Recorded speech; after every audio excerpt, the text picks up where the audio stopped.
beau jour et Shabbat Shalom. Voilà, on est déjà vendredi soir et c'est déjà l'heure d'entrer dans Shabbat. On allume les bougies et je vous raconte une petite histoire après.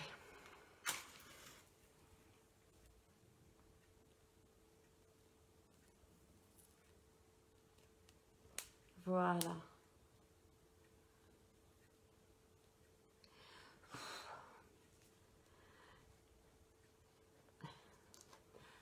Baruch atah Adonai, Eloheinu melech haolam, asher kideshanu v'mitzvotav v'tzivanu, leadlik ner, leadlik ner, leadlik ner shel Shabbat. Voilà, avant de commencer ma petite histoire, j'avais à cœur de me couvrir avec le talit, juste pour me rappeler de rester à l'ombre de l'Éternel. Pourquoi est-ce que je vous dis ça? Parce qu'aujourd'hui, ma journée a été particulière et j'aimerais en témoigner aujourd'hui devant vous de ce que Dieu a fait dans le concret, voilà, dans le physique, dans le naturel. C'est toute une semaine vraiment très étrange que j'ai vécue, avec plein d'oppositions, plein de gens qui me parlaient mal, me disaient oh, mais toi, méprisant, vous savez, comme ça, et très difficile. Des gens qui contestaient les choses que je faisais, même sur le fait que je mets pas ma fille à la cantine. Voilà, quelqu'un a trouvé à redire sur le fait que je mets pas ma fille à la cantine. Et j'ai trouvé ça incroyable devant le Seigneur parce que j'ai pas répondu à cette personne. J'ai rien dit, je l'ai pas dit, mais de quoi vous vous mêlez, c'est ma vie, je fais ce que je veux. Non, j'ai juste dit, bah non, voilà, je fais ça. Et puis plusieurs personnes comme ça sont venues me dire des choses désagréables. Oh, mais toi, tu me gaves ou je sais pas quoi. Ok, d'accord, ok. Et puis, un Sayed qui... jusqu'à où je me suis fait reprendre, on va dire, par la maîtresse d'école, parce que j'avais pas été aux urgences, alors qu'elle trouvait que... Mais vraiment des choses pas drôles du tout. Et puis, il me dit, mais Seigneur, qu'est-ce qui se passe? Qu'est-ce qui se passe? Et puis, je vais vous raconter, donc mercredi, Ayel est tombée à vélo à l'école, et puis elle s'est... mardi, oui, pardon, merci. Elle est là et elle me corrige, heureusement. Et mardi, elle est tombée à l'école, le vélo est tombé dessus, et puis je savais pas quoi faire. Donc, une amie aide-soignante est venue voir, a fait des mouvements, a dit pour elle, et puis au vu des mouvements, on a vraiment pensé qu'il n'y avait pas de fracture. Mercredi matin, tout allait mieux, je dis bon, il n'y a pas besoin de déranger le médecin. Comme j'ai un peu tendance à y aller dès qu'il y a quelque chose, je dis bon, on va attendre. Jeudi matin, la maîtresse pas contente. Jeudi après-midi, je la mets à l'école en disant j'ai fait une grosse bêtise, mon Dieu, qu'est-ce que j'ai fait? Jeudi soir, on va chez le médecin. Le médecin, non, c'est une entorse. Simple entorse. Et le médecin en passant me fait votre fille a un rapport à la douleur. Quoi, une entorse, ça fait mal, quoi. Enfin, vous voyez, tout ce genre de... toute la semaine. Et puis je priais le Seigneur, mais qu'est-ce qui se passe? Qu'est-ce que j'ai? Qu'est-ce que tu veux me dire? Parce que moi, dans ces cas-là, je me dis, mais Seigneur, qu'est-ce que toi, tu veux me dire? Et aujourd'hui, donc ce matin, sortie scolaire. Balade à pied, toute la journée à pied. Évidemment, elle ne peut pas y aller. Et moi, je m'étais engagée à y aller. Voilà, je m'étais engagée. Donc la maîtresse, hier soir, me demande, est-ce que vous venez toujours? Et moi, je me dis, je me suis engagée. Oui, je viens. Et ce matin, 7h du matin, je me lève, je prépare mon sac. Ayelette qui se prépare à passer une journée toute seule avec une amie qui vient la garder quand même. Ne croyez pas que... Voilà. Et puis ma mère à la maison, n'allez pas imaginer je ne sais quoi. Donc voilà, je pars à l'école. Et depuis hier soir, avec cette prière dans le cœur, Seigneur, fais qu'elle n'ait pas besoin de moi. Permets qu'il y ait assez de monde et qu'elle me renvoie à la maison. Vous voyez. J'arrive à l'école et la maîtresse dit oui. Et la maîtresse tout de suite me dit, si j'ai assez de mamans, est-ce que vous êtes d'accord de rentrer chez vous? Je dis oui. Et puis la cour d'école, 10 minutes, et elle me dit, j'ai assez de mamans, j'ai assez de personnes, vous pouvez rentrer chez vous. Merci Seigneur. Vous voyez? Et le fait d'avoir tenu cet engagement, d'avoir tenu toute la semaine à pas répondre aux gens, à rester dans ce que le Seigneur m'avait donné, d'être ouais, de douceur, de bonté, de manifester son amour, parce que c'est pas moi qui suis douce ou bonne, hein, n'allez pas imaginer quoi que ce soit. Je suis vraiment un pécheur, une pécheresse comme tout le monde. Mais d'avoir supporté tout ça, c'est comme si aujourd'hui le Seigneur avait fait quelque chose pour moi, comme s'il avait fait justice. Et Ayette a été tellement soulagée de me voir revenir une demi-heure plus tard en disant mais oh maman, maman. Et vous savez ce qu'on a fait cet après-midi? Et alors, grâce de Dieu, j'avais la possibilité, je devais aller travailler au jardin parce que quelqu'un me prête un bout de jardin chez lui euh, et puis et c'est un ami formidable, voilà, c'est un ami formidable. Tellement doux et tellement gentil. Et puis, j'envoie un message pour dire, je passe cet après-midi pour t'aider à faire des trucs. Et puis, réponse, ça a été, bah, en fait, j'y travaille ce matin. Je dis, bah écoute, tu sais quoi, j'arrive. Voilà. Et j'y suis allée. Et ça m'a fait tellement de bien d'être avec cet ami qui est tellement calme, posé, gentil, bon, bienveillant. J'étais, oh, c'était. Et alors, j'ai planté mes patates et Ayette a ramassé ça. Vous voyez?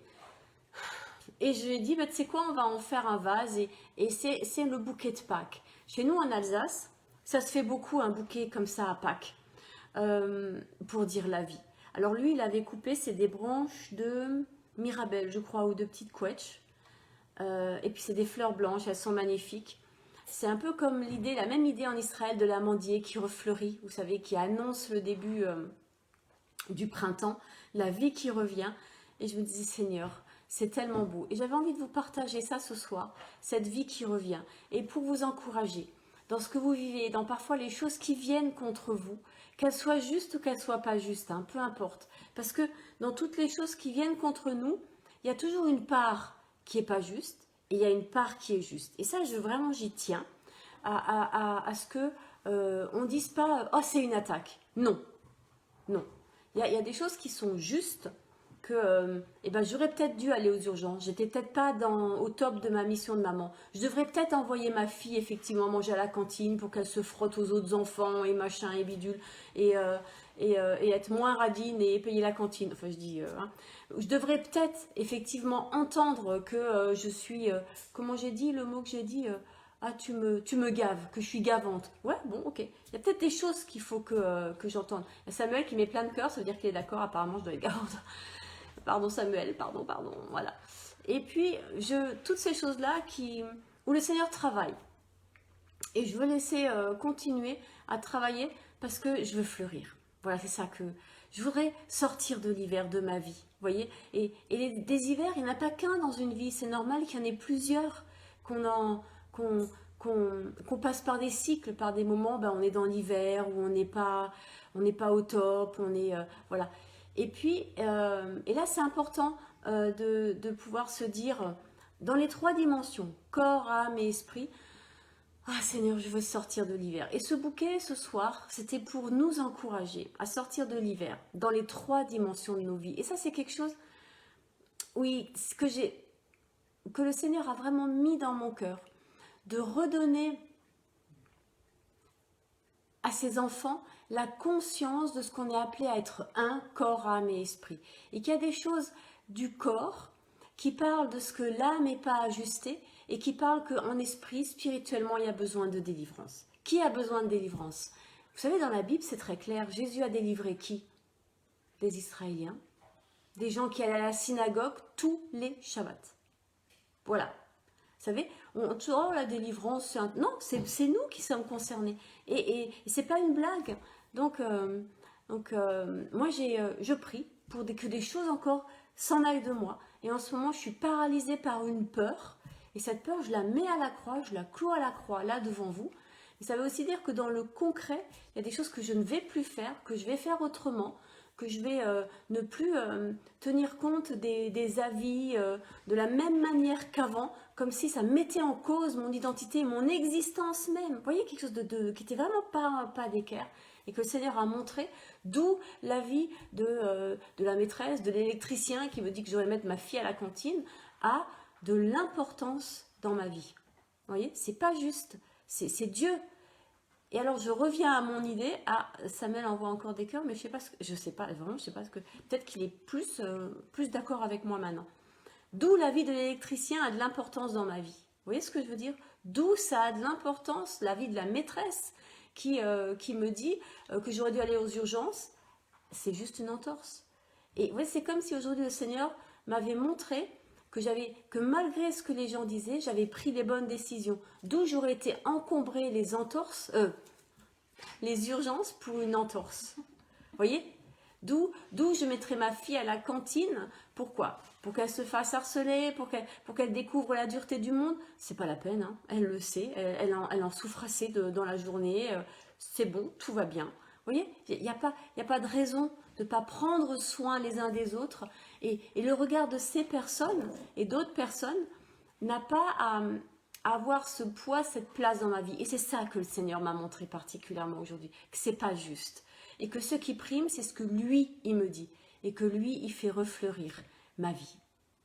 De la même manière qu'il fait refleurir nos vies, chaque fois, je la pousse un peu, chaque fois qu'on est sous le talit. Voilà, c'est pour ça que je l'ai mis ce soir. Parce que vous avez vu, il y a quelques temps que je ne l'ai pas mis. Et ce soir, il m'a dit, mais rappelle-toi. Et ça, c'est spirituel. Vous voyez comme quoi? J'ai fait les 3 dimensions. Dans le corps, c'est des paroles qui ont été prononcées. Dans l'âme, c'est de l'émotion qui monte et qui dit, mais est-ce que j'ai bien fait? Est-ce que j'aurais pas dû? Mais d'où? Vous voyez? Et puis, spirituellement, Seigneur, je remets ta présence en premier. Voilà, je remets ta présence en premier. Et toi, tu dis que ma fille, tu me demandes d'en prendre soin. Et au vu des événements, vous voyez comme on revient dans le réel, au vu des événements, eh bien, j'ai pris soin d'elle. Et ce matin, j'ai même eu le courage de prendre soin de moi en allant planter mes patates, en allant prendre soin de mon âme avec des gens gentils. Et cet après-midi, j'ai encore pris soin de moi. Là, je suis dans l'excès aujourd'hui sur prendre soin de moi. Vous savez ce que j'ai fait? Eh bien, j'ai fait une sieste. Je suis allée dormir. Parce que hier soir, j'ai dû faire une photo de moi. Et quand j'ai vu les cernes que j'avais, je me suis dit, mais Seigneur, je ne m'étais même pas rendu compte que ça se voyait autant que j'étais fatiguée. Voilà. Vous voyez, dans toute... Adilette est derrière, elle fait, ah oui, ça se voit que t'es fatiguée. Vous voyez, je voulais vous partager ça. Et ça me semblait important que le fait de prendre soin de soi, ce ne soit pas que des paroles. Voilà, ce ne soit pas que des mots. Alors, certains ont vu, et je l'ai effacé depuis, parce qu'on m'a dit que c'était pas bien, que j'avais fait une erreur et que c'était vraiment pas juste. J'avais montré les produits Arix samedi dernier, et peut-être vous vous demandez, mais pourquoi la vidéo a disparu? On m'a demandé de l'enlever parce que c'était pas juste et que je m'en suis pas rendu compte, donc pardon pour commencer. Parce que c'était pas dans mon idée de faire de la pub, c'était juste de dire voilà concrètement, et en plus il y a écrit Revive sur ces produits et moi ça me touche tellement. Mais j'avais bien précisé que des gens doivent... Vraiment moi les produits Arix par exemple ça marche pas du tout pour ma mère. Voilà, comme ça c'est dit. Ma mère c'est aloe vera. Vous voyez ce que je veux dire? Ça, je m'en fiche, je veux pas les vendre. Et j'ai une nouvelle, je n'ai vendu aucun produit Arix cette semaine. Voilà, rien du tout. Donc voilà, tout va bien. C'était pas dans l'intention de faire du business. Mais c'était pour dire, voilà, j'apprends quelque chose. Et aujourd'hui, j'ai fait une sieste. Voilà, c'est de la folie. Moi, les siestes dans ma vie, j'en ai fait. C'était quand la dernière? Ayette se souvient pas. Voilà, j'ai pas... Je crois que je commets un grave péché. Voilà, c'est ça que je vais dire. Je commets un grave péché parce que je prends pas soin de moi. Et le Seigneur, il m'a repris. Il m'a dit, mais ça suffit maintenant. Et il m'a envoyé au lit. Pas pour me punir, mais pour que je me repose parce qu'il m'aime. Et pour que je puisse refleurir. Pour que les uns et les autres, on refleurisse. Et qu'on porte son amour et sa beauté au monde. Parce qu'on est couvert de sa présence. Vous voyez, c'est sa présence qui importe. C'est un talit, c'est fait aussi pour être fermé comme ça et se protéger. Et vous voyez, ça fait comme un bouclier là. C'est son sang. Et puis il y a aussi ce fil d'or. Vous voyez, sa gloire. Et il y a le blanc, sa pureté. Voilà. Et faut pas que ce soit que des images. Il faut pas que ce soit que des messages. Il faut pas que ce soit que des idées. Il faut que ça s'enracine dans nos vies. Il faut que ça prenne racine. Et vous savez, j'étais en train de me dire que j'aimerais bien que ces fleurs de prunier ou de je sais pas quoi, je demanderai à mon amie ce que c'est. J'aimerais bien qu'elles prennent racine. J'aimerais bien que ça devienne un arbre et que ça donne la vie. De la même manière Et je crois que c'est ça qui est important. Je crois que entrer dans Shabbat, c'est dire, ben, je choisis de revenir à la vie. Je choisis de prendre soin de moi, que ce soit ceci ou cela, peu importe. Mais dans le concret. Et de le vivre avec le Seigneur. Oui, comme la reine Esther. Vraiment, je suis... vous allez dire, ah, qu'est-ce qu'elle a... Mais, voilà, de rentrer dans cette dimension de prendre soin. Je suis désolée de prendre soin de soi. Désolée, c'est un peu long pour un message d'un vendredi soir, pour entrer dans Shabbat. Mais je crois que pour entrer dans Shabbat, c'est bien aussi de se dire où j'en suis dans cette semaine, dans la manière dont j'ai pris soin de moi, dans la manière dont je me suis blessée. Et vous savez, j'ai travaillé avec des ados qui se scarifiaient et qui se coupaient les machins et qui se faisaient des trucs sur la peau, qui se faisaient saigner parce que tellement ils étaient mal dans leur peau qu'il fallait qu'il y ait de la souffrance. Et c'était sur mon premier poste dans un collège, un internat, où je faisais l'aumônerie dans un collège catholique. J'étais à l'aumônerie et la première année, on avait envoyé à l'aumônerie ce garçon qui est justement satanique, enfin il le disait, hein, qui se scarifiait et tout ça. Et il est venu à l'aumônerie, vous savez, puni. C'était une punition. La première séance, c'était une punition. Et je lui ai dit, voilà ce que je pense de Satan, voilà ce que je pense de satanisme. Je lui ai dit, maintenant tu t'assieds au fond de la salle, de la classe. Je t'embête pas, tu m'embêtes pas. Et puis l'année est passée. Et voilà, la relation s'est nouée. Et puis à la fin de l'année, j'ai appris que la punition concernait. Moi, j'ai cru qu'il était puni pour l'année, hein, que la punition c'était pour toute l'année. Et à la fin de l'année, j'ai appris que la punition c'était la première séance. Et que les autres séances, il est venu de son plein gré. Alors que la première séance, j'ai pas été gentille avec lui. Je lui ai dit, voilà ce que c'est le satanisme, et sans détour. Hein.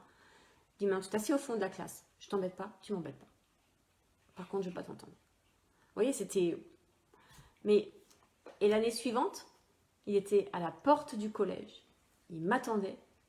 Et il m'a dit, mais il n'y en a pas un qui a été capable de nous dire quand tu viendrais. Et il dit, je suis content que tu sois là. Et on a vécu la deuxième année, vraiment une année formidable. Il m'attendait, les cheveux coupés.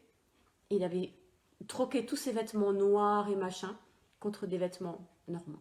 Et on a pu commencer, il a commencé à se livrer, à dire des choses, et vraiment avancer. Et je crois à rencontrer quelque part le Seigneur. Après, il est parti, parce qu'il était en troisième, et il a fini par aller ailleurs. Je ne l'ai plus jamais revu. Mais vous savez que de temps en temps, je continue de prier pour lui, de me dire, mais qu'est-ce qu'il est devenu? Où il en est? Seigneur, garde-le, prends soin de lui. Et que ce qu'il a entendu dans cette aumônerie, parce qu'on lisait la parole, hein, et les enfants avaient demandé, c'était très intéressant. La deuxième année, je voulais continuer à leur montrer des films, des vidéos, des DVD. Ils m'ont dit non, nous on veut lire la Bible, on veut que tu nous lises la Bible, on veut comprendre, on veut savoir. Et il n'y en a pas un qui est venu dans mon église. C'était pas le but. Mais ils ont entendu la parole. Et la parole revient, tout ne revient. Comment c'est la parole ne revient jamais à Dieu sans avoir fait son effet. Et elle a été semée dans leur cœur. Et c'est ça qui importe. Encore, vous voyez, que ça fleurisse, que ça porte du fruit et de la vie. Mais ça ne pourra jamais porter du fruit et de la vie si ça ne s'enracine pas d'abord. De la même manière, cette branche, si c'est la chrétienté, sans racine, elle ne portera jamais de fruits. Elle a besoin d'être greffée à un arbre, à l'olivier franc, à Israël. Ce sont nos racines. Et nous ne sommes rien l'un sans l'autre. Parce que des racines sans fleurs, ça ne sert à rien non plus. Vous voyez? On a vraiment besoin des deux. Et c'est pour ça que, même s'il y a des chrétiens qui continuent à dire qu'en tant que chrétien, on n'a pas à faire Shabbat. Il y a même quelqu'un qui m'a dit dernièrement qu'en tant que chrétien, on n'a pas à respecter, on n'a pas besoin de respecter les 10 commandements. J'ai trouvé ça assez incroyable. Mais bon, on m'a dit ça. Mais là, je trouvais, lui, il va quand même loin. Donc, sachez-le, en tant que chrétien, on n'a pas besoin de respecter les 10 commandements. Je ne suis pas du tout d'accord avec ça, bien évidemment. Ce sont 10 paroles de vie. Et elles sont reprises dans le Nouveau Testament. Donc, à mon avis, son idée ne matche pas. Mais voilà, vous voyez, on peut aller très loin, très loin. Et je crois que c'est important d'être reconnecté à ses racines. Et c'est pour ça que je vous propose, que je nous propose à nouveau de reprendre, de refaire Shabbat. Et c'est pour ça que la semaine prochaine, on va commencer à parler de Pâques, de Pessah. En quoi cette Pâque juive, elle est connectée à Jésus et à la mort sur la croix et à sa résurrection. Oui, où est la connexion? Où est la connexion? Et on va faire tout ce travail de reconnecter ces choses-là les unes aux autres. Pourquoi? Bien parce que ça va aussi nous permettre d'être reconnectés en nous-mêmes. Et demain, on prendra